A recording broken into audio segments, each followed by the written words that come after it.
Greets peeps, this is Tony the hero of Flanders once again. We were last time talking about stability and expansion tab, rebels and stability and yada yada. Religion is next on our plate. So religion is a really important part of the game. The religion that you are has its own built-in facets. So Catholicism will increase the happiness of provinces which have that religion, and will decrease the tolerance of non-Catholics. It also okay. There we go. So tolerance of the true faith is 3. Then for Catholic it's +1. Tolerance of heretics is -1, and it's a base -1 and -1. Same for heathens. So every nation has its offshoots and its different different religions that it sees as either heretical or heathen. For Catholics, it's Orthodox and Coptic as heretical, and then a whole bunch of people for heathens. So warring with a heathen state or a heretic state is much the same for Catholics. That's not true for all religions. If we have a look at... no, we can't actually see it. If we were another religion, some of them are much more tolerant than Catholicism. Tengri in particular doesn't care what people are. Animist, I think, is the same. Yeah, they're all quite different in how they act, and it's really cool. They've done some work to try and make each of the religions a bit unique, and perhaps true to life. I'll let you comment there. The tolerances, I think that explains things well enough. What we'll see here is that where we had the unrest, we bumped this up by +10, but we have a combination of a decent legitimacy, of positive stability, of clergy control, and of tolerance. That tolerance there relates to Catholic tolerance. It's 4.84 because... 4.84 because it's that base, that Catholicism and our legitimacy all combined. So our legitimacy does give us a double bonus, doesn't it? Yeah, so our legitimacy by itself gives us -1.68, whereas our legitimacy is added to our tolerance, that reduces our unrest again. So legitimacy is quite an important thing. It's also there's also papal influence. This we haven't gone into yet. It is going to be the reward for our mission that we're doing, and we're looking to increase our papal relations. We're at 36 at the moment.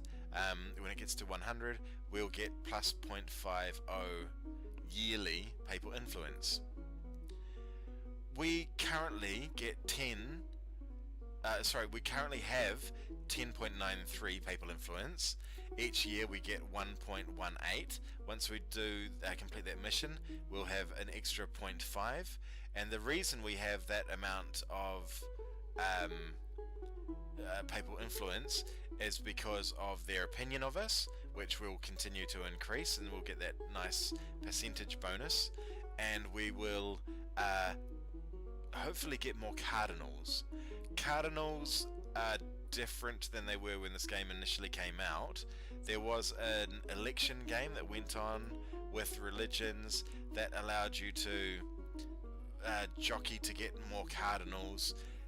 Now, as I understand it, it's more of a numbers, a percentage game as to whether you get extra. Oh, shit. shivers. That was the wrong button. I saw the cross sign and clicked it, and did wrong. And I'll explain why shortly. So the more the cardinals that you have, the more likely you are to, the more you'll increase your papal influence.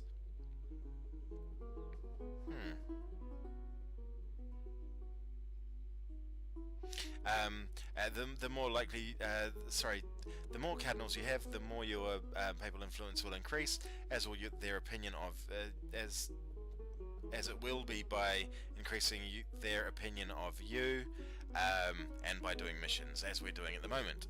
So 5.63 is not ridiculous, and where that number, my increase is 1.18. That's not ridiculous. 5.93 isn't great, and I've used it in a very bad way. You use your papal influence in this screen to do some amazing things. You can spend 50 papal influence to increase your tax by plus 15%. That's the same amount that it would increase by 3 levels of stability, of paying out to get your stability raised. So that's an amazing perk right there. Whenever I'm Catholic, I try to have that running the entire time. It lasts for 10 years, I think, 20 years it lasts for. So it's absolutely worth doing. It's the first thing I was going to do with my papal influence points before I clicked that button. You can also increase your legitimacy by plus 1 a year, and decrease your inflation and your interest. You can increase your diplomatic reputation. That's another thing that I'd like to do when we start annexing nevers. That would put our dip rep up to 2.83, I think. The Blessed Ruler increases your prestige. That there gives you a level of stability. I like using that as well. To be honest, I like using all of these things as much as I can. It's a really cool mechanic for Catholicism that other religions don't have. It probably makes Catholicism my favourite religion to have in this game, because you get to choose exactly what your advantages are. But there's other religions have other advantages as well.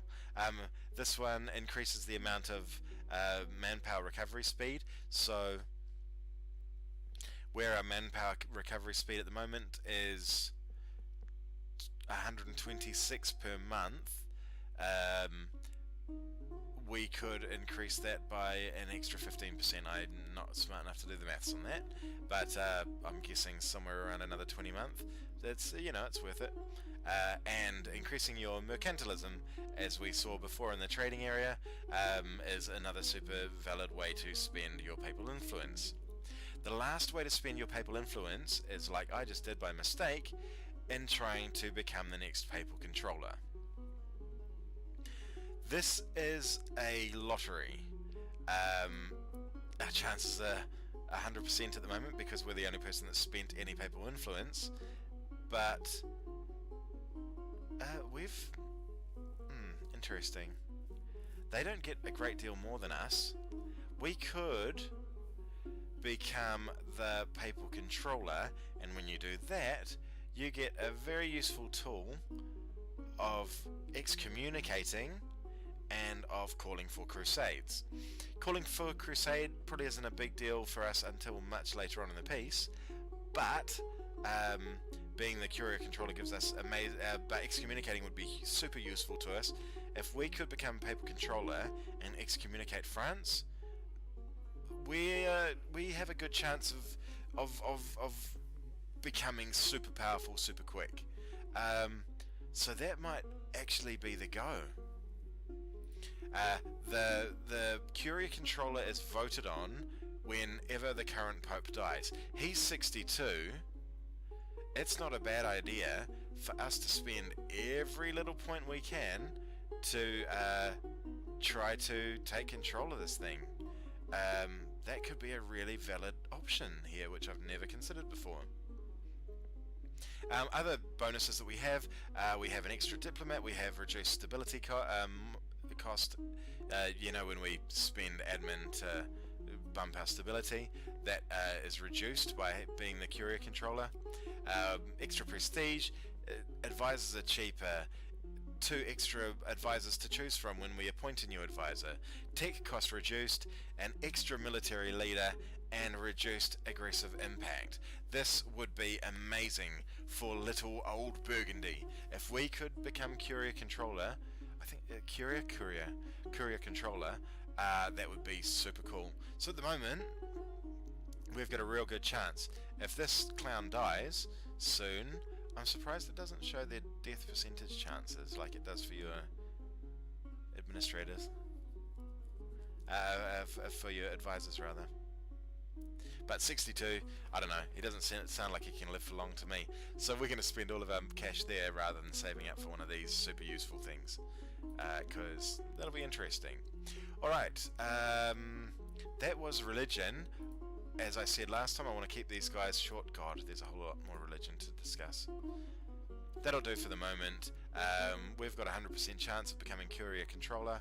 We've got more influence than anyone else, so hopefully we can even sneak in another one. If we can get up to 10 and spend that again, and then that guy dies. Ooh, very exciting. Alright, that'll be us for the moment though. That's all I wanted to talk to you about in the religion area. No, it's not. I knew there was more. Right. Reform desire.